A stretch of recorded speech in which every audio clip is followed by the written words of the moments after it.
నాకెందుకో ఆ కంటెస్టెంట్ చెప్పింది నిజమని అనిపించట్లేదు. ఏదో కట్టుకథలాగా అనిపించింది. మీకు కూడా అలాగే అనిపించిందా? ఇంతకీ ఎవరా కంటెస్టెంట్? ఏమిటా స్టోరీ? తర్వాత చూద్దాం. Let's go into the episode. ఇవాల్టి ఎపిసోడ్‌లో ఫస్ట్ కంటెస్టెంట్ జోష్నా రెడ్డి. రావడంతోనే బైక్ మీద వచ్చేసి జడ్జెస్‌ని షాక్‌కి గురిచేసింది. సో, తనకి 'బిగ్ బాస్' అంటే ఎందుకిష్టం? అసలు 'బిగ్ బాస్' ఎలా పరిచయమైంది అనేది చెప్పుకొచ్చింది.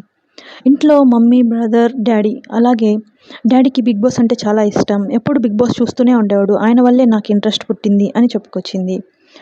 మరి లాస్ట్ ఇయర్ ఎందుకు రాలేదు అని అడిగినప్పుడు, అప్పుడు నాకు అంతగా 'బిగ్ బాస్' పర్సనల్ ప్రాబ్లమ్స్ వల్ల రాలేకపోయాను అని చెప్తే, ఓహ్! బాయ్ ఫ్రెండ్ వలనా అని అడిగితే, అవును కానీ బ్రేకప్ అయిపోయింది. ఇప్పుడు నేను ఫ్రీ బర్డ్‌ని అని చెప్పింది. సరే అయితే 'బిగ్ బాస్' ఎందుకు అని అడిగినప్పుడు, మా డ్యాడీ కల. కానీ మా డ్యాడీ 2024లోనే చనిపోయారు. సో, మా డ్యాడీ లేడు కదా! సో, ఆయన కలను నెరవేరుద్దామని వచ్చాను అని చెప్పింది. ఇంతకీ నీ టాలెంట్స్ ఏంటి అని అడిగినప్పుడు, నేను డాన్సింగ్ బాగా చేస్తాను, బైకర్‌ని, క్రికెట్ కూడా బాగా చేస్తాను, మార్కెటింగ్ మీద కూడా కొంచెం పట్టుంది అని చెప్పుకొచ్చింది. అది కాకుండా మా డ్యాడీతో చాలా మంచి రిలేషన్‌షిప్ ఉండేది. ఇద్దరం కలిసి వీరు కూడా కొట్టాము అని చెప్పింది. ఏదైనా సీక్రెట్ చెప్పమన్నప్పుడు ఇవన్నీ చెప్పుకొచ్చింది. సరే మార్కెటింగ్‌లో పట్టుందంటున్నావు కదా! ఇదిగో ఒక బైక్ పిక్చర్ ఇస్తాను. దాన్ని జడ్జెస్‌కి ఎక్స్‌ప్లెయిన్ చేసి, ఈ బైక్‌ని వాళ్ళతో ఎలాగైనా కొనేలాగా ఒప్పించాలి అని చెప్పి శ్రీముఖి తనకొక టాస్క్ ఇచ్చింది. సరే అని ఆ బైక్ ఫీచర్స్ అన్ని చూసి తను ఆ బైక్‌ని డిస్క్రైబ్ చేసి జడ్జెస్‌కి చెప్పింది. ఫస్ట్ ఏమో 1.5 లాక్ అని స్టార్ట్ చేసి లాస్ట్‌కి 15,000తో ఎండ్ చేసింది. ఆ బైక్ ఏంటో తెలియకుండానే నవదీప్ కొనడానికి ఒప్పేసుకున్నాడు. Final price 15,000. కానీ లాస్ట్‌కి ఆ ఫోటో చూస్తే అదసలు బైక్ లాగానే లేదు.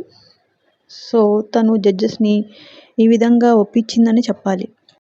తను మాట్లాడే విధానం, ఆ ప్రవర్తించే తీరు అదంతా జడ్జెస్‌ని ఎంతగానో ఇంప్రెస్ చేసింది. తన ప్రాణానికి ప్రాణమైన తన తండ్రి లేకపోయినా కూడా ఆ బాధని ఏమీ బయటికి కనిపించకుండా చాలా బాగా మేనేజ్ చేసింది. కానీ బిందుకి దొరికిపోయింది. అదెలా అంటే, డ్యాడీని ఎంత మిస్ అవుతున్నావు? అసలు ఏంటి అని అడిగినప్పుడు, డైలీ చాలా మిస్ అవుతాను. అందరూ పడుకున్నాక డ్యాడ్ ఫోటో దగ్గరికెళ్ళి చాలా గట్టిగా ఏడ్చేస్తాను అని చెప్పుకొచ్చింది. నాకు చాలా భయమేస్తుంది. రోజు రోజుకి డ్యాడీ వాయిస్ కూడా మర్చిపోతున్నాను. అన్ అసలు ఒక మనిషి లేడంటేనే చాలా బాధగా ఉంది అని బాధపడింది. నవదీప్ గ్రీన్ ఇచ్చేశాడు. అభి కూడా కొంచెం కన్‌ఫ్యూజ్ చేసి లాస్ట్‌కి గ్రీనే ఇచ్చాడు. బిందు మాత్రం రెడ్ ఇచ్చింది. ఎందుకంటే నువ్వు నెక్స్ట్ రౌండ్‌లో కూడా చూడాలి. నిన్ను నెక్స్ట్ కంటెస్టెంట్స్‌తో ఎలా కంపీట్ చేస్తావనేది చూడాలి అని చెప్పి ఇచ్చేసింది red. Next contestant international level నుంచి కూడా మన 'బిగ్ బాస్'కి వచ్చేస్తున్నారు. తనెవరో కాదు, ఫుటా ఫ్రమ్ జపాన్. సో, రావడంతోనే తెలుగులో మాట్లాడి జడ్జెస్‌ని ఇంప్రెస్ చేయడానికి ఎంతగానో ట్రై చేశాడు. కానీ వచ్చి రాని తెలుగులో మాట్లాడి ఇంకా తెలుగు అంతగా నేర్చుకోలేదని తెలిసిపోయేలా చేశాడు. ఆ తర్వాత తన గురించి తాను చెప్పుకుంటూ తాను ఒక డ్రమ్మర్‌నని చెప్పాడు. ఇంతకీ మీరు హైదరాబాద్‌లో ఎందుకున్నారు అని అడిగినప్పుడు, నేను మ్యూజిక్ కోసం వచ్చాను. ఇక్కడ డ్రమ్స్ ప్లే చేస్తుంటాను అని చెప్పాడు. ఇంకా సరే నువ్వు డ్రమ్మర్‌వి కదా! ఏది మాకొకసారి వాయించి చూయించు అని చెప్పి తనతో డ్రమ్స్ ప్లే చేసేలా చేశారు జడ్జెస్. డ్రమ్స్ ప్లే చేస్తూనే తన గురించి చెప్పుకొచ్చాడు. జపాన్ నుంచి వచ్చి ఇక్కడ హైదరాబాద్‌లో ఉంటున్నాను అని చెప్పాడు. తన గురించి ఏమీ అంతగా ఎక్కువగా తెలుసుకోలేకపోయాము. ఎడిటింగ్‌లో పోయిందో తెలీదు, లేకపోతే ఎపిసోడ్‌లోనే అంతగా టెలికాస్ట్ చేయలేదు అనిపించింది. సో, చెప్పడానికి ఎక్కువ కూడా ఏమీ లేదు. అండ్ ఇంకా జడ్జెస్ డెసిషన్‌కి వచ్చేసరికి అభిజిత్ ఏమో గ్రీన్ ఇచ్చేశాడు. బిందు మాధవి ఏమో, ఇంకా నీకు లాంగ్వేజ్ సరిగ్గా రాదు, అక్కడికి వెళ్తే చాలా కష్టపడతావు. సో, అందరూ మాట్లాడుతూ ఉంటారు, నీకేమీ అర్థం కాదు. సో, కన్‌ఫ్యూజ్ అవుతావు కాబట్టి నేను గ్రీన్ ఇవ్వలేను అని రెడ్ ఇచ్చేసింది. నవదీప్ ఏమో, ఫస్ట్ నువ్వు తెలుగు నేర్చుకో, తర్వాత చూద్దాము నెక్స్ట్ సీజన్‌లో. ప్రస్తుతానికైతే నేను గ్రీన్ ఇవ్వలేను, రెడ్డే ఇస్తున్నాను అని రెడ్ ఇచ్చేశాడు. ఆ తర్వాత వచ్చిన కంటెస్టెంట్ గలగలా మాట్లాడుతూ, చేతులూపుతూనే మాట్లాడుతూ ఉంది. సో, తనెవరో కాదు, అభిజ్ఞ. సో, తనొక హైదరాబాదీనని, ఎంఎన్‌సీ కంపెనీలో జాబ్ చేస్తున్నానని చెప్పుకొచ్చింది. కదలకుండా మాట్లాడు, ఎందుకు అట్లా ఊగుతూ ఉన్నావు అని అడిగినప్పుడు, నాకు అలా కుదురుగా ఉండలేను, మాట్లాడుతూ ఉండాలి, చేతులు ఊపుతూ ఉండాలి, లేకపోతే స్టాచ్యూ ఫీలింగ్ వచ్చేస్తుంది అని చెప్పింది. ఇంతకీ నీకు పెళ్ళైందా అని అడిగినప్పుడు, అయింది, పెళ్ళైంది, అరేంజ్ మ్యారేజ్ అయింది అని చెప్పింది. తన స్టోరీ చెప్పుకొచ్చింది. తనకి అరేంజ్ మ్యారేజ్, తనని ఎవరైనా ఆపితే నచ్చదు, కానీ తన హస్బెండ్ని చూసినప్పుడే తను ఫ్రీగా వదిలేశాడు, అంతగా రిస్ట్రిక్షన్స్ ఏమీ పెట్టలేదు, నువ్వు ఎంతైనా మాట్లాడు, నీ ఇష్టమైనట్టు ఉండు అని వదిలేశాడు. సో అప్పుడే నచ్చేసి ఇంప్రెస్ అయిపోయి పెళ్లి చేసేసుకున్నాను అని చెప్పుకొచ్చింది. సో తను కుదురుగా ఉండట్లేదని చెప్పి శ్రీముఖి వాళ్ళు ఒక పాట్ టాస్క్ ఇచ్చారు. అదేంటంటే 2 కుండల్ని చేతిలో పెట్టుకొని, నా మోటో నా లైఫ్కి నేనే సెలబ్రిటీ, ఇంటర్ స్టేట్ టాపర్గా వచ్చాను, ఆ తర్వాత ఐఐటి జేఈ అనగానే నవదీప్ నేను కూడా ఐఐటి జేఈ చేశాను అంటే, మీరు రాశారా, నేను రాయలేదు అని చెప్పింది. నవ్వులు పూలు పూసాయి. ఆ తర్వాత ఇంపర్ఫెక్షన్స్ని కూడా ఓన్ చేసుకుంటాను అని చెప్పారు. అదెలా అని అడిగినప్పుడు, నాకు ఆ ఇంటర్లో టాప్ ర్యాంక్ వచ్చింది, అయినా కూడా తర్వాత స్టడీస్కి ఇబ్బంది అయింది, ఎందుకంటే నా హెల్త్ ఇష్యూ వల్ల, స్టమక్ పెయిన్ వల్ల చాలా కష్టమైపోయింది. అలా చెప్తుండగా శ్రీముఖి వాటర్ పోస్తూ ఉంది. దానికి తను, నేను ఎక్కువ మహిళను అని అడిగింది. నువ్వు మెంటల్లీ స్ట్రాంగ్ కదా, అలాగే ఫిజికల్లీ కూడా స్ట్రాంగ్ ఏమో అని చూస్తున్నాము అని అంటే, అన్నీ గెలవాలా ఏంటి, ఓడిపోయినా కూడా గెలిచినట్టే కదా, మన ప్రయత్నం మనం చేస్తే అది గెలిచినా ఓడిపోయినా ఎఫర్ట్స్ మ్యాటర్ అవుతాయి కదా అని చెప్పుకొచ్చింది. సో మనం ఖచ్చితంగా మన 100% ఇవ్వాలి, అది జరిగితే జరిగింది, లేకపోతే లేదు అని మంచి యాటిట్యూడ్తో చెప్పుకొచ్చింది. తను మాట్లాడే మాటలకి, అది చెప్పే విధానంకి ఎప్పుడూ అంతగా ఎంజాయ్ చేయని అభిజిత్ కూడా ఎంజాయ్ చేస్తూ నవ్వుతూ ఇన్వాల్వ్ అయిపోయాడు. ఆ తర్వాత ఏంటి చెప్పు అని అడిగినప్పుడు, అలాగే జాబ్ చేస్తూ నేను యాంకర్గా కూడా చేశాను అంటే, పెద్ద పెద్ద యాంకర్గా కాదు, కాలేజ్లో కార్పొరేట్ ఈవెంట్స్లో చేస్తూ ఉంటాను, ఆ ఈవెంట్స్లో డ్యాన్స్ కూడా చేస్తుంటాను అని అడిగినప్పుడు శ్రీముఖి, సరే ఇక్కడ కూడా ఏదో డ్యాన్స్ చేసి చూపించు అని అడిగింది. సో తను పాట్స్తోనే డ్యాన్స్ చేసింది. సో తన నేచర్, ఆ బబ్లీనెస్, ఆ గలగల మాట్లాడే తత్వం జడ్జెస్ని ఎంతగానో ఇంప్రెస్ చేసింది. జడ్జెసే కాదు, ప్రేక్షకులు కూడా ఎంజాయ్ చేశారనే అనుకుంటున్నాను. సో ఇంకా జడ్జిమెంట్ టైం వచ్చేసింది. అభిజిత్ ఏమో, నీ యాటిట్యూడ్, నువ్వు ఇదంతా చాలా చాలా నచ్చావు, బబ్లీగా గలగల మాట్లాడుతూ చాలా ఇంట్రెస్టింగ్గా అనిపించింది, సో గ్రీన్ ఇస్తున్నాను అని గ్రీన్ ఇచ్చేశాడు. బిందు ఏమో, నీ యాటిట్యూడ్ చాలా చాలా నచ్చేసిందిరా, చాలా నచ్చింది నాకు అని చెప్పి గ్రీన్ ఇచ్చింది. నవదీప్ ఏమో, రెడ్ ఇస్తున్నాను, ఎందుకంటే నువ్వు చదువుకున్న తింగరదానిలా ఉన్నావు, లవ్ యువర్ స్పిరిట్, కానీ నెక్స్ట్ రౌండ్లో ఏం చేస్తావో చూడాలి, అందుకే రెడ్ అని చెప్పాడు.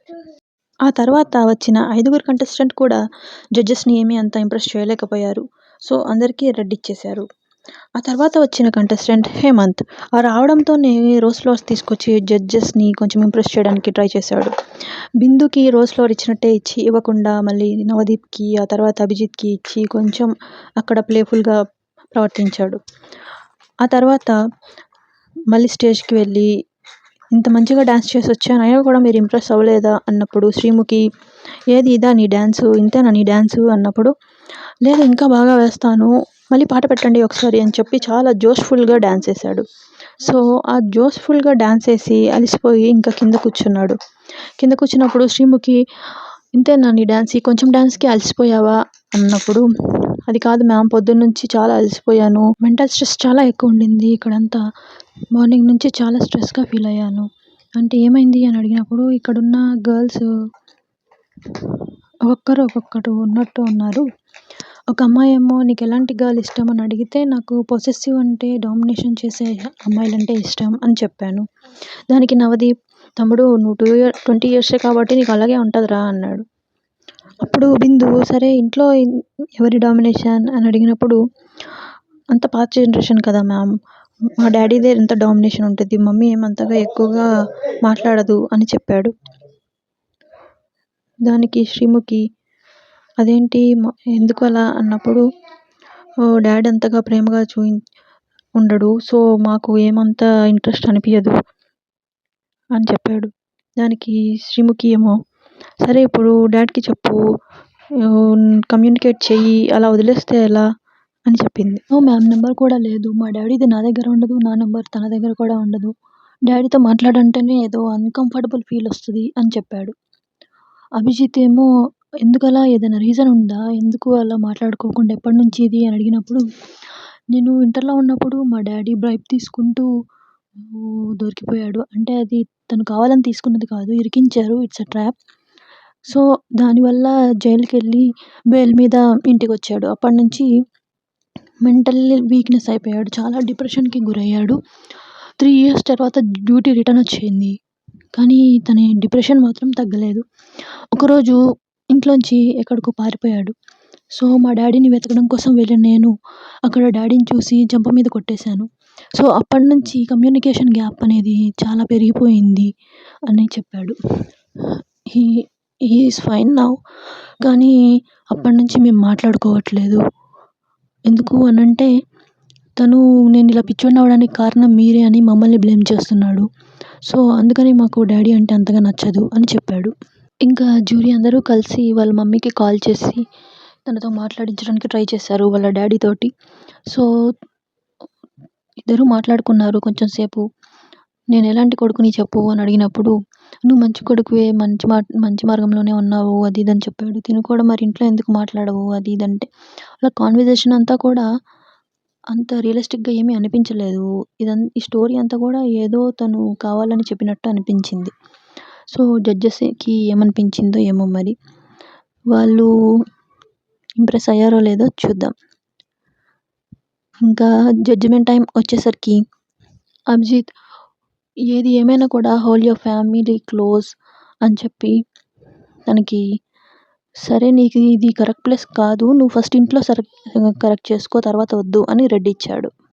ఆ తర్వాత నవదీప్ కూడా నువ్వు ఎందుకైతే బిగ్ బాస్‌కి వెళ్ళాలనుకుంటున్నావో అది కరెక్ట్ కాదేమో ఫస్ట్ ఇంట్లో సరి చేసుకో అని రెడ్ ఇచ్చాడు. బిందు ఏమో గ్రీన్ ఆ తర్వాత కూడా మరో 5గురు కంటెస్టెంట్స్ వచ్చారు. కానీ జడ్జెస్‌ని మెప్పించలేక వెనుదిరిగారు. సో, ఆ తర్వాత వచ్చిన కంటెస్టెంట్ ప్రియాంక. తను ఒక న్యూస్ రీడర్‌నని బ్రేకింగ్ న్యూస్ టైప్‌లో తన ఇంట్రడక్షన్ చేసింది. సింగరేణి బిడ్డనని, హాస్టల్‌లోనే పుట్టి పెరిగానని, హాస్టల్‌లోనే లైఫ్ అంతా అయిపోయిందని చెప్పుకొచ్చింది. అదీ కాక తనకి ఫ్రెండ్స్ కూడా ఎవరు లేరని చెప్పింది. దానికి బిందు నువ్వు ఫ్రెండ్స్ కోసం బిగ్ బాస్‌కి వెళ్తున్నావా అని అడిగినప్పుడు, అలా అని కాదు మ్యామ్. కానీ క్లోజ్ ఫ్రెండ్స్ అంటూ ఎవరు లేరు నా బాధని చెప్పుకొని షేర్ చేసుకోవడానికి. నాకంటూ ఎవరు లేరు అని చెప్పింది. సో, నీ లుక్స్ బేసిస్ మీద ఫ్రెండ్‌షిప్ చేస్తారా అని అడిగినప్పుడు, ఏమో అలా కూడా చేస్తున్నారు ఈ రోజుల్లో. నేను బాలేదని నాతోనే ఫ్రెండ్‌షిప్ చేయలేదు స్కూల్ డేస్‌లో. తర్వాత ఇప్పుడేమో ఇలా ఉండుంటే అప్పుడే ఫ్రెండ్‌షిప్ చేసేవాళ్ళం కదా అంటున్నారు అని చెప్పుకొచ్చింది. ఇంతకీ నీకు కోపం ఎలాంటి సిట్యుయేషన్స్‌లో వస్తుంది అని చెప్పినప్పుడు, వెయిటింగ్ ఎక్కువగా చేపించినప్పుడు చాలా కోపం వచ్చేస్తుంది అని చెప్పింది. అప్పుడు శ్రీముఖి ఇక్కడ కూడా ఇన్ని రోజులు వెయిట్ చేసావు కదా! కోపం రాలేదా అని అడిగినప్పుడు, చాలా వచ్చింది. అక్కడేమో ఆఫీస్‌లో అందరూ కాల్ చేసి ఎన్ని రోజులు లీవ్స్ తీసుకుంటావు ఇంకా అని అడుగుతున్నప్పుడు, ఇంకా ఎన్ని రోజులు వెయిట్ చేయాలా అని చాలా చాలా కోపం వచ్చింది. నాతోటి కంటెస్టెంట్స్ అందరూ ఆడిషన్స్ అయిపోయి హాయ్ ఫ్రెండ్స్ అంటూ బయటంతా రీల్స్ చేసుకుంటుంటే నేను మాత్రం ఇలా కూర్చున్నానని చాలా కోపం వచ్చింది అనేసరికి జడ్జెస్ అందరూ నవ్వేశారు. ఆ తర్వాత ఇంకా తన జడ్జిమెంట్ టైమ్ వచ్చేసింది. నవదీప్ ఏమో చాలా నచ్చేసింది అని చెప్పి గ్రీన్ ఇచ్చాడు. బిందు ఏమో రెడ్ ఇచ్చింది. నీకు ఇంకో ఛాన్స్ చూడాలి. నువ్వు నచ్చావు కానీ నెక్స్ట్ రౌండ్‌లో ఎలా చేస్తావు ఏంటి అనేది చూడాలని రెడ్ ఇచ్చింది.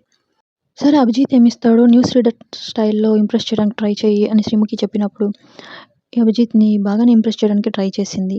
సో, తనకి ఇంప్రెస్ అయిపోయి అభిజిత్ గ్రీన్ ఇచ్చేశాడు. ఇక ఇంతటితో ఈ కంటెస్టెంట్స్ అందరూ అయిపోయారు అని చెప్పి వీళ్ళలో ఎవరిని సెలెక్ట్ చేయాలి? టోటల్ 26 మెంబర్స్‌ని హోల్డ్‌లో పెట్టారు. సో, కన్ఫర్మ్‌గా గ్రీన్ వచ్చింది మాత్రం ముగ్గురికి.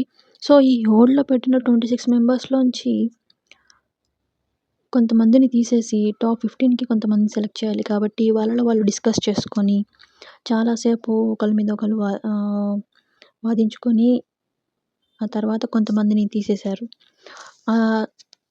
తీసేసిన కంటెస్టెంట్స్ ఎవరంటే వాసుపల్లి శ్రీరామ్, గౌరి, రమ్య, డాక్టర్ గౌతమ్, ఐశ్వర్య, అభిజ్ఞ, శ్రీరామ్, సాక్షిత.